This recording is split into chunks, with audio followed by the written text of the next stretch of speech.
الفترة اللي فاتت دي جالي كتير شباب عرضوا عليا شوية مشروعات هم عاملينها، حاجات لطيفة جدا. السوق بتاعنا سوق استهلاكي في مصر، هنا سوق كبير جدا، فانت اي حاجة بتبقى بتعتمد فيها على قوة شرائية اكيد زبونك موجود.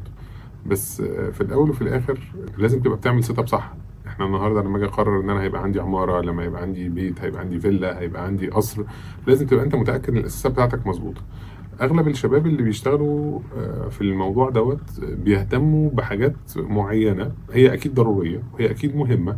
منتجات، هنفتح مثلا كافيه فبنجيب القهوه منين، المكنه بتاعت القهوه، شكل المطبخ بتاعنا، شكل الكراسي، طب اللوكيشن اللي احنا هنبقى بناخد فيه المطعم او المكان بتاعنا هنبقى بنفتح فين. كل دي حاجات مهمه اكيد ما نقدرش نقول لها لا، بس هم شق البيزنس بياخدوه فهلوه.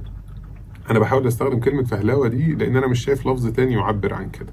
هو بيتعامل على ان الشق اللي ليه علاقة بإدارة المشروع من حيث الشق التجاري، من حيث الشق التسويقي، من حيث الشق البيعي، من حيث الشق التطوير الأعمال، مش موجود في حياته. يعني هو بيتعامل ان هو احنا هنعمل اللي علينا، هنلاقي احسن قهوه، وهنلاقي احسن لوكيشن، وهنلاقي احسن ترابيزات، وهنجيب ناس تدهن المكان يبقى شكله كويس، وهنجيب اضاءه شكلها جميل، وهنحط الكراسي هنا، وهنعمل زرع، وهنحط شاشات عشان الناس تتفرج على الماتشات. كل الكلام ده لطيف وظريف جدا جدا جدا، لكن يبقى حجر الاساس البيزنس ده هيبقى قائم ازاي. هتبقى انت بتتاكد من ان الزبون اللي بيجي لك ده هو اللي انت محتاجه ولا لا. يا فرحتي انت فتحت البيزنس النهارده وبيخش لك في اليوم 1000 شخص، انا بقول رقم كده يعني ما اظنش في حد فيهم بيخش له 1000 شخص دلوقتي. بيخش لك 1000 شخص، ال 1000 شخص دول كلهم بيخشوا يشربوا قهوه من ام 20 30 جنيه، ولا انت عايز يخش لك 100 شخص كل واحد فيهم بيعمل شيك ب 1000 جنيه؟ انت فاهم الاودينس بتاعك، انت فاهم ان المكان اللي انت موجود فيه فواتيره هتبقى شكلها عامل ازاي، الناس دي انت هتبقى بتكلمها ازاي، الكوميونيكيشن بلان بتاعتك اللي انت بتعملها لهم سواء عن طريق الماركتنج سواء عن طريق السيلز تيم اللي بيشتغل معاك. انت اصلا مش مهتم ان الفرق دي تكون موجوده. طبعا لما بقول الكلام دوت الناس بتفهم ان احنا بنتكلم عن الشركات المتوسطه والكبيره، لا احنا بنتكلم عن الشركات الصغيره والمتوسطه، مش بنتكلم عن الشركات الكبيره خالص. الشركات الكبيره فاهم البيزنس ده كويس ومش محتاجين يبقوا يسمعوا منا الكلام ده.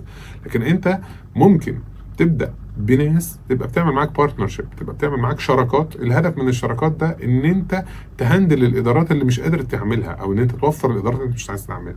الشق التسويقي لازم تبقى مهتم بيه جدا، الشق بتاع المبيعات لازم تبقى مهتم بيه جدا، الشق بتاع التشغيل لازم تبقى مهتم بيه جدا. طبعا التشغيل ده مش جبنا القهوه منين، التشغيل ده الكاستمر ريتنشن جزء مهم. اتحدى ان الناس كتير قوي من الناس اللي بتشتغل في البيزنس اللي ليه علاقه باليوزرز فاهمين يعني ايه كاستمر ريتنشن. كاستمر ريتنشن ده يعني انت رحت اشتريت في مكان وجبت منه حاجه وما انبسطتش، شربت قهوه هناك والقهوه ما كانتش كويسه، فكده دخلت كتبت ريفيو والله يا جماعه القهوه ما كانتش كويسه. فانت بتتعامل ازاي مع الناس ديت بعد كده عشان تضمن ان الراجل ده ما يسواش سمعتك وعشان يفضل يجي لك.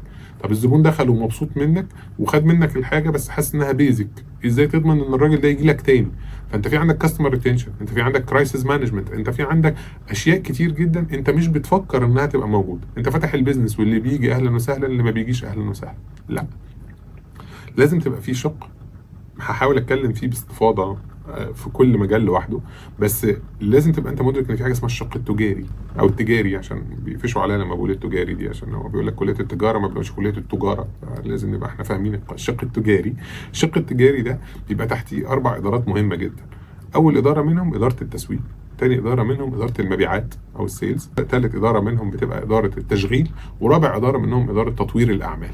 الاربع ادارات دول حتى لو انت كشخص او صاحب عمل مش قادر ان انت تعين موظفين يبقوا بيشتغلوا عليها، او ان انت تجيب شركه تشتغلهم لك، انت لازم تبقى فاهم معناهم، وحتى تبقى بتشتغلهم بشكل بسيط لحد ما تقدر ان انت تجيب محترفين يعملوا لك المجال ده. فالاربع ادارات دولت لو انت مركز فيهم، لو انت شايف بيعملوا ايه، هتفهم كويس قوي ازاي البيزنس بتاعك ده ممكن يكبر ويروح في مكان مختلف تماما عن اللي انت عامله.